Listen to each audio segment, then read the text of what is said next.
Deep beneath Illinois' prairie heartland lies a secret that predates recorded history, a mystery so profound that it challenges everything we thought we knew about ancient America.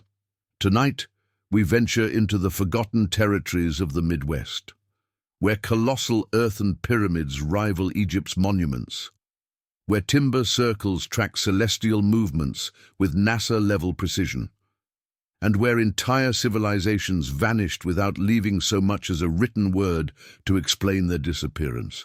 This is Illinois, where the past refuses to stay buried, where every mound, every stone circle, every abandoned city tells a story that mainstream archaeology struggles to explain. You're about to discover engineering feats that shouldn't exist, astronomical knowledge that defies conventional timelines, and archaeological evidence that rewrites the story of human civilization in North America. Chapter 1. The Lost Metropolis of Cahokia, 900 years ago.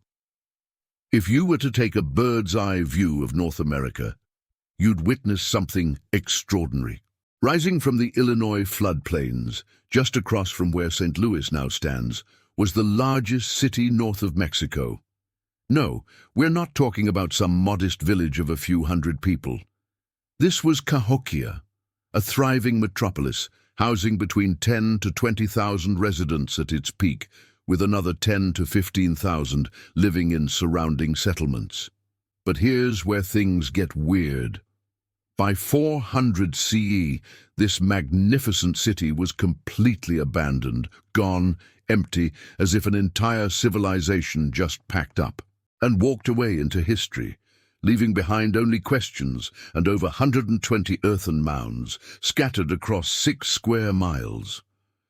What strikes you immediately about Cahokia isn't just its size, it's the mind-boggling organization. These weren't randomly placed hills of dirt. The mounds were arranged in precise geometric patterns aligned with cardinal directions, creating what can only be described as urban planning on a scale that wouldn't be seen again in North America for centuries.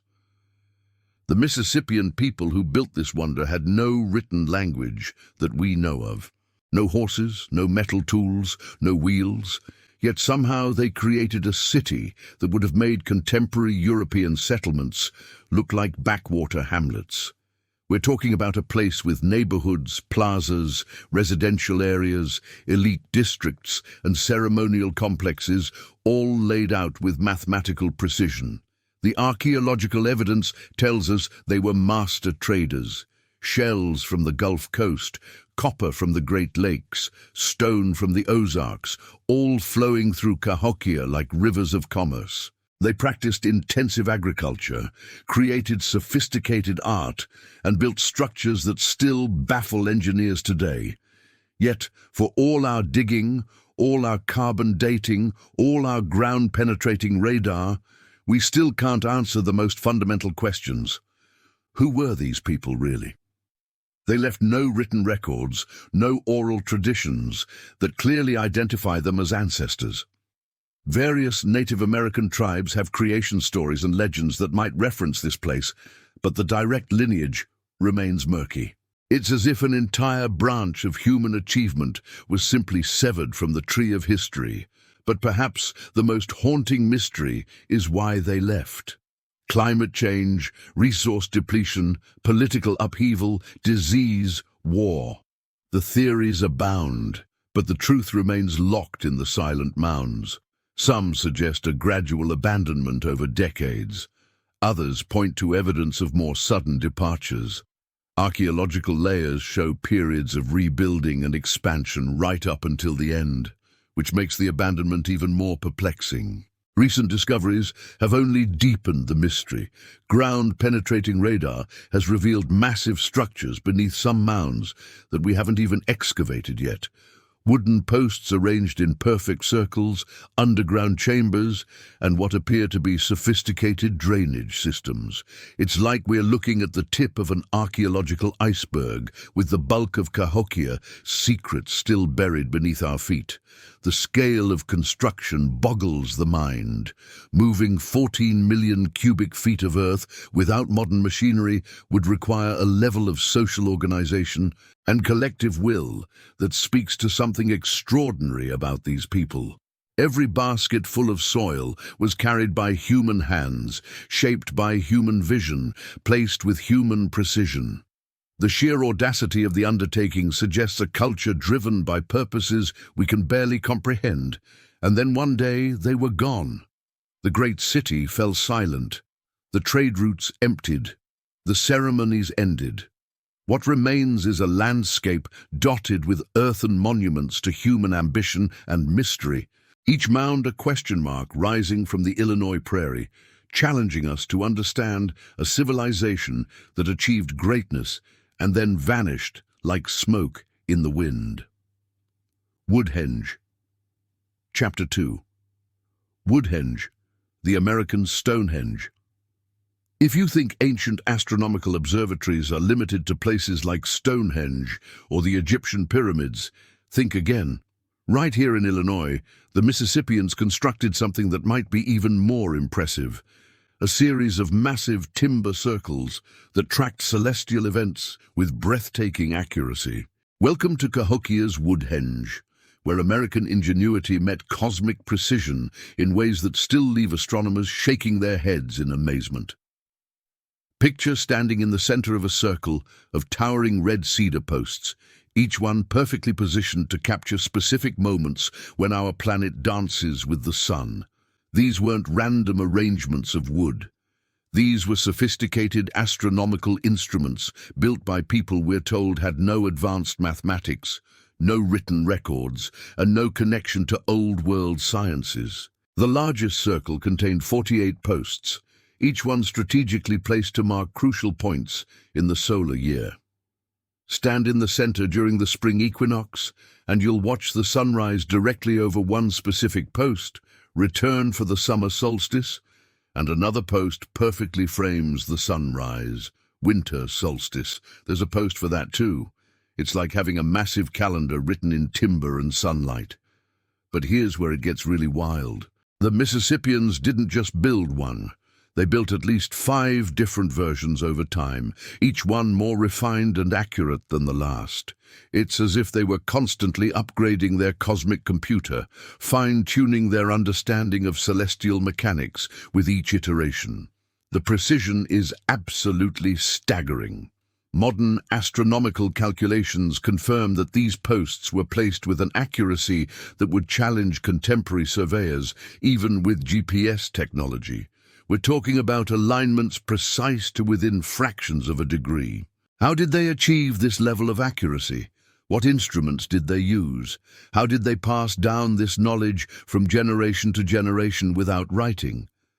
Some researchers suggest the posts themselves might have contained information, carved symbols or markings that helped maintain the accuracy over time, but wood decays and the original posts rotted away centuries ago.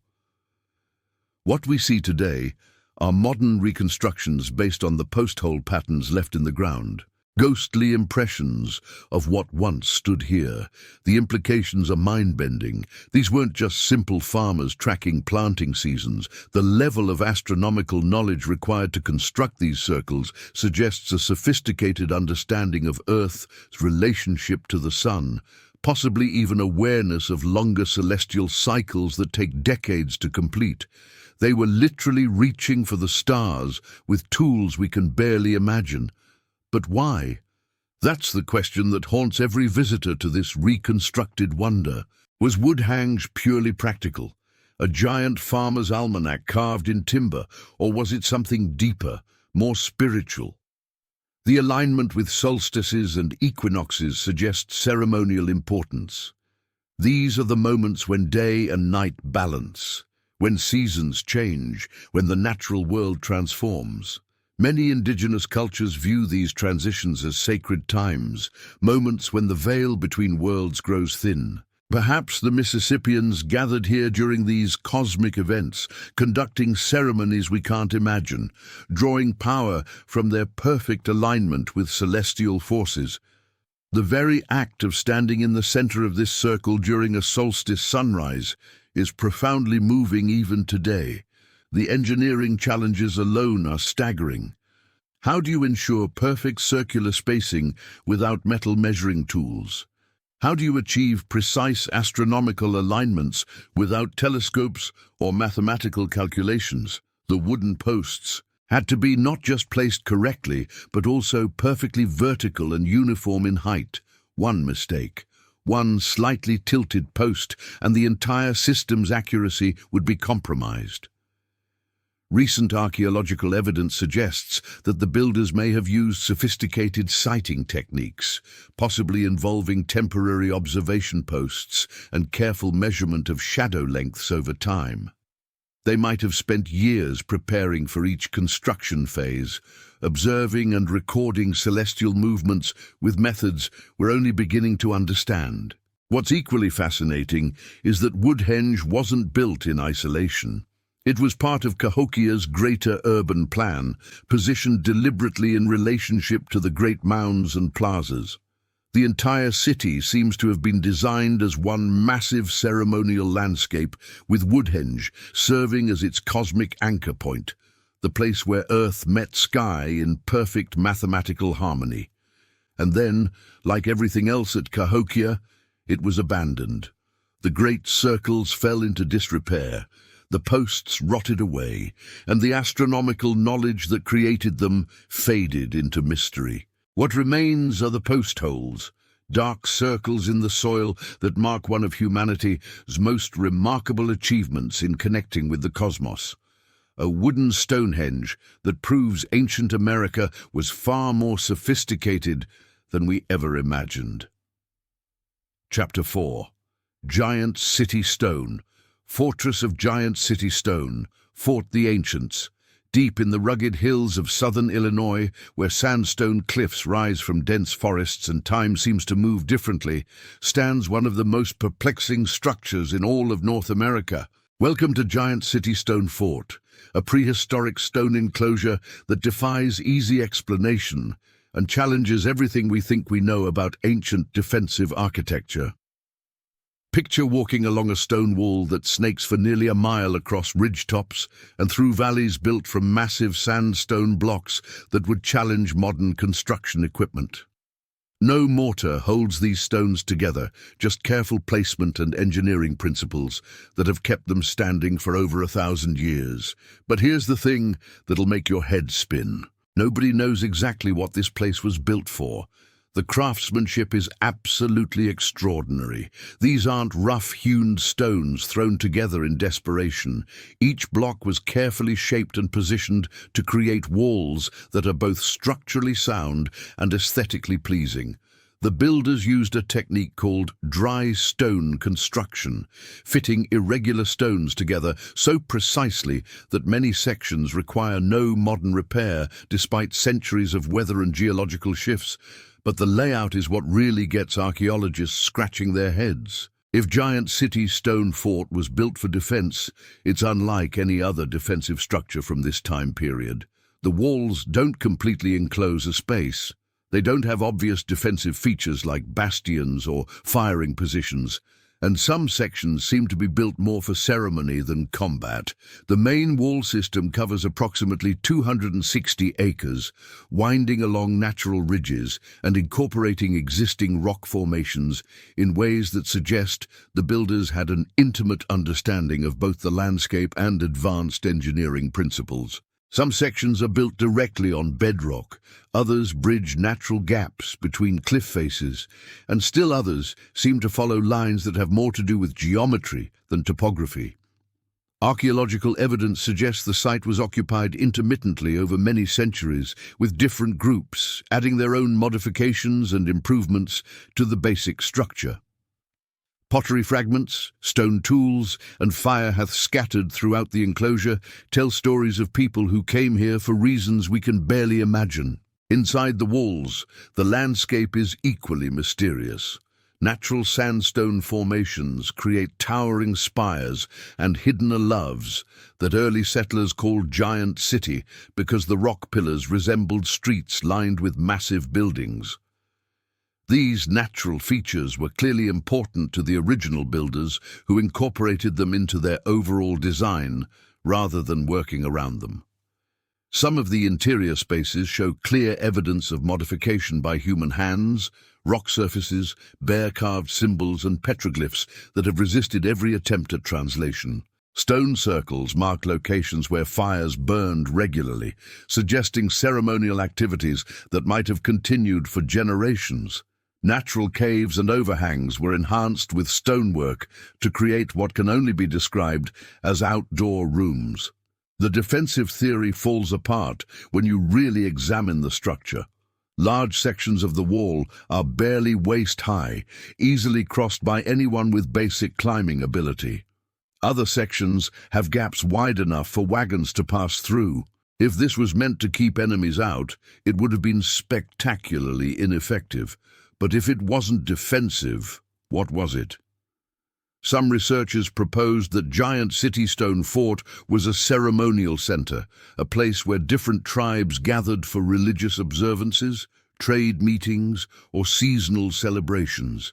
The elevated position offers commanding views of the surrounding countryside, making it an ideal location for activities that require both privacy and visibility. The astronomical alignment theory has its proponents too. Certain sections of the wall seem to be oriented towards specific celestial events, suggesting that the builders incorporated solar and stellar observations into their design. Standing in particular locations during solstices or equinoxes creates dramatic shadow effects and sightlines that might have held spiritual significance. Recent ground-penetrating radar surveys have revealed even more mysteries. Beneath the visible walls lies evidence of earlier construction phases, suggesting that Giant City Stone Fort evolved over centuries rather than being built all at once. Some underground features appear to be intentionally buried structures, possibly ceremonial chambers or storage facilities that we haven't yet excavated. The construction challenges would have been enormous. Quarrying and transporting massive sandstone blocks across rugged terrain without modern equipment would have required sophisticated planning and coordination. The builders had to understand stress distribution, foundation preparation, and structural engineering principles that wouldn't be formally recognized for centuries. Local, Native American, oral traditions offer tantalizing clues, but no definitive answers. Various tribes have stories about sacred places in this region, locations where spirits gathered or where important ceremonies took place. Some legends speak of ancient peoples who built stone cities in the hills, but the connections to Giant City Stone Fort remain frustratingly vague. Chapter 5. Kincaid Mounds. Kincaid Mounds, the political powerhouse. Just when you think Illinois has exhausted its supply of ancient mysteries, along comes Kincaid Mounds to prove you wrong. Nestled along the Ohio River in the far southern tip of the state, this massive archaeological complex once served as one of the most important political and ceremonial centers in the entire Mississippian world. But despite decades of excavation and analysis, Kincaid continues to guard its secrets like a sphinx made of earth and time. What strikes you immediately about Kincaid is its sheer ambition. This wasn't some modest village or ceremonial site built by local communities. This was a major population center, a place where power was concentrated, decisions were made, and influence was projected across hundreds of miles of river valleys and trade routes. At its peak, Kincaid rivaled Cahokia itself in terms of regional importance. Yet, its story remains largely untold. The site covers over 100 acres and contains at least 11 major mounds, each one representing different phases of construction and different aspects of Mississippian culture.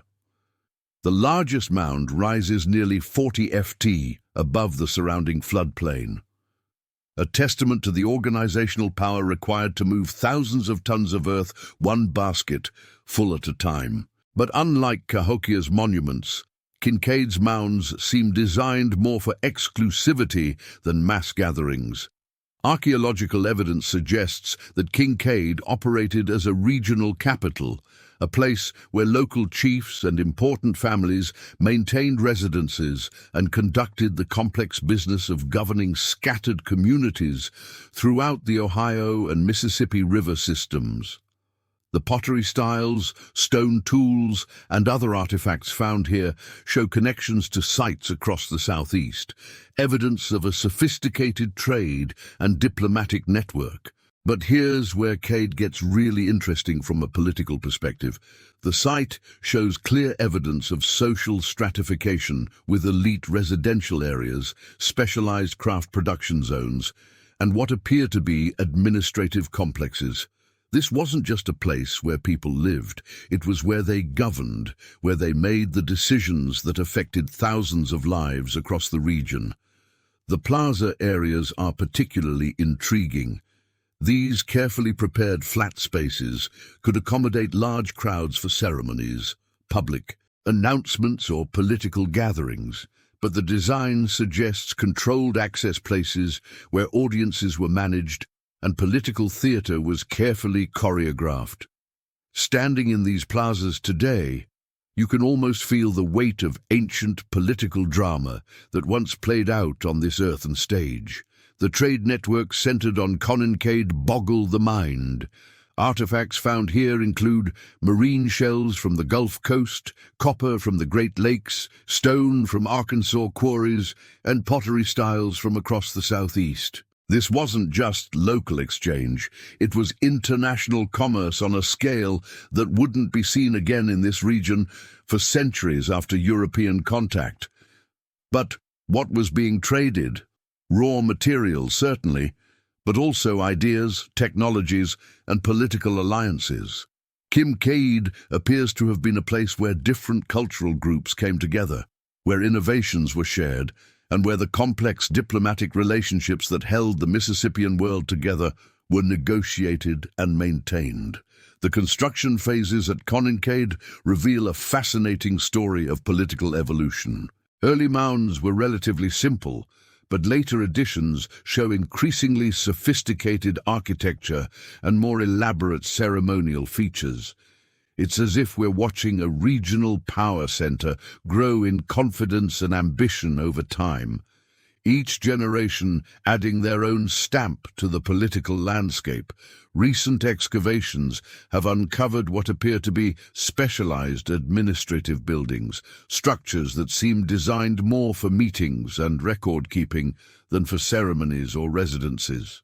These buildings contained unusual concentrations of counting stones, marked pottery vessels, and other objects that suggest some form of accounting or administrative system we don't fully understand. The political implications are staggering.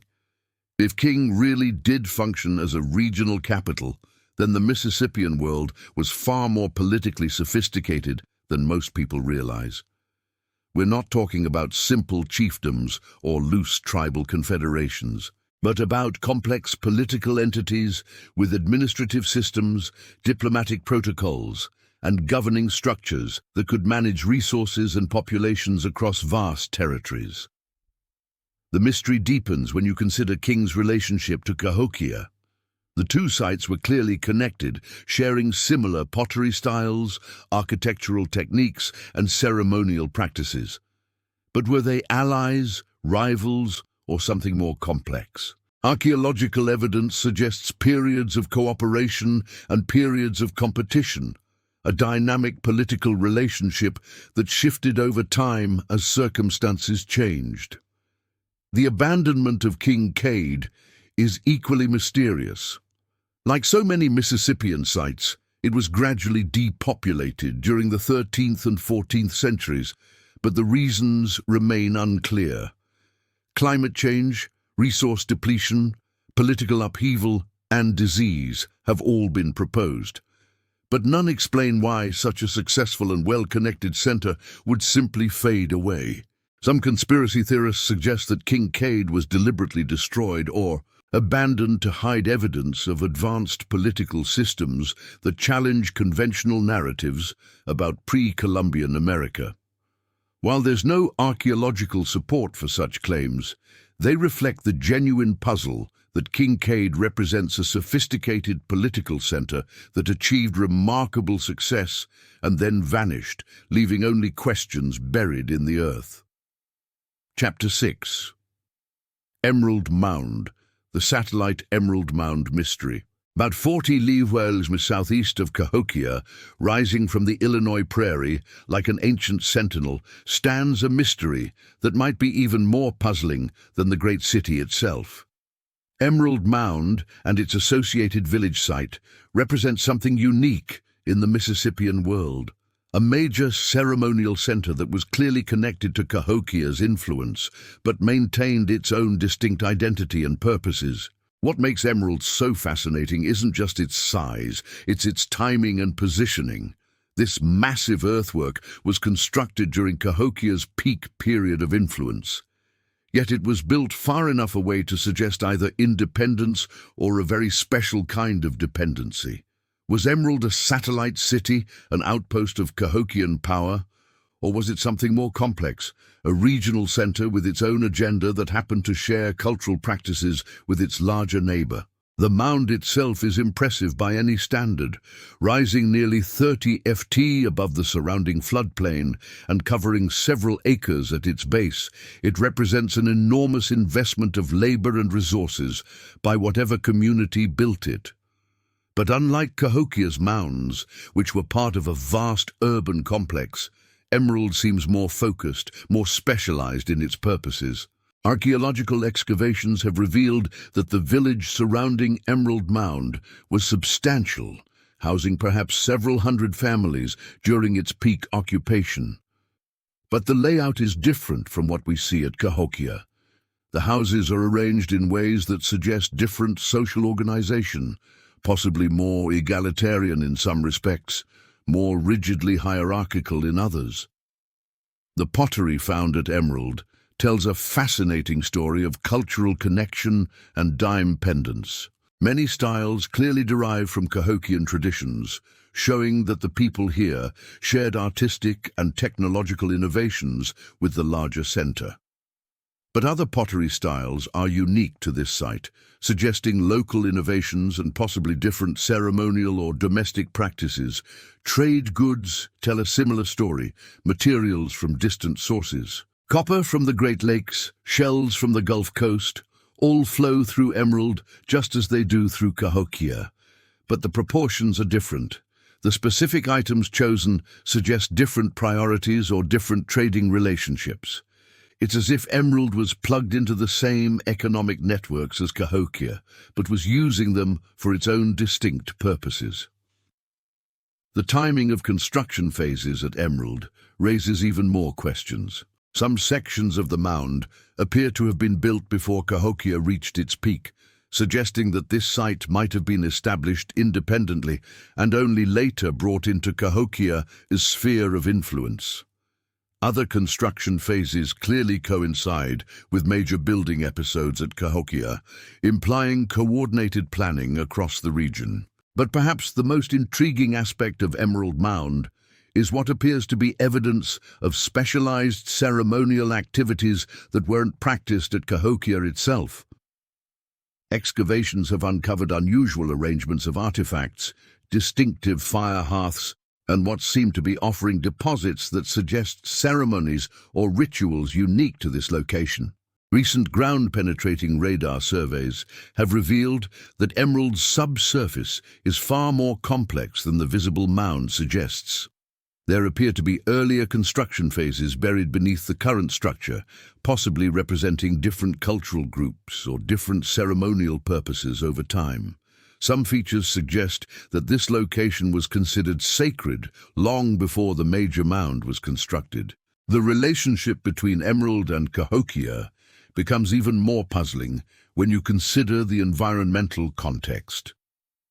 Emerald sits in prime agricultural land with access to diverse resource zones that would have made it economically self-sufficient. Unlike some satellite sites that clearly depended on larger centers for survival, Emerald had the resources to maintain independence if its inhabitants chose to do so. Some researchers propose that Emerald served as a regional ceremonial center, a place where communities from across southern Illinois gathered for religious observances that were different from those practiced at Cahokia. The mound size and the sophistication of associated village structures suggest it could have accommodated large gatherings, possibly seasonal ceremonies that drew participants from across the region. Others suggest that Emerald was part of a deliberate strategy by Cahokian leaders to extend their influence and control across a larger territory by establishing or supporting major centers at strategic locations. Cahokia might have been creating a network of allied or subordinate sites that could help manage trade resources and political relationships across the Mississippian world. The conspiracy theories surrounding Emerald tend to focus on its potential role as a secret or specialized site within the Cahokian system. Some suggest it was a training center for priests or political leaders. Others propose it was a repository for sacred objects or knowledge that was too important or dangerous to be kept at Cahokia itself.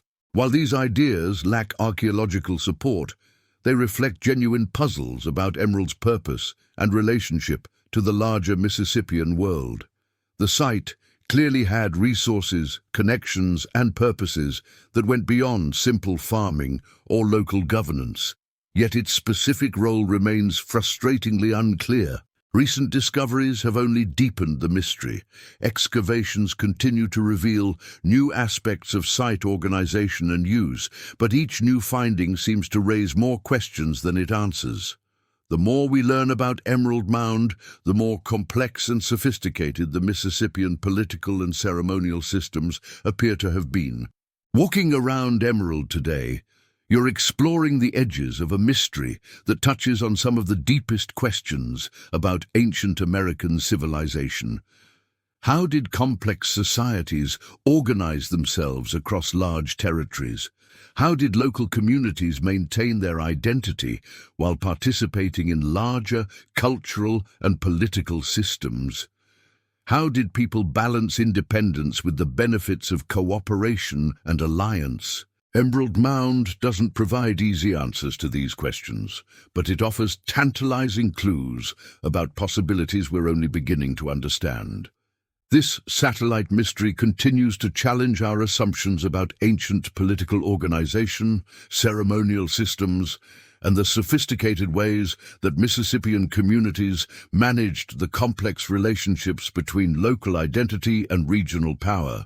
Like so many aspects of Illinois' ancient past, Emerald keeps its most important secrets buried in the earth, waiting for future archaeologists to unlock the codes of a vanished world.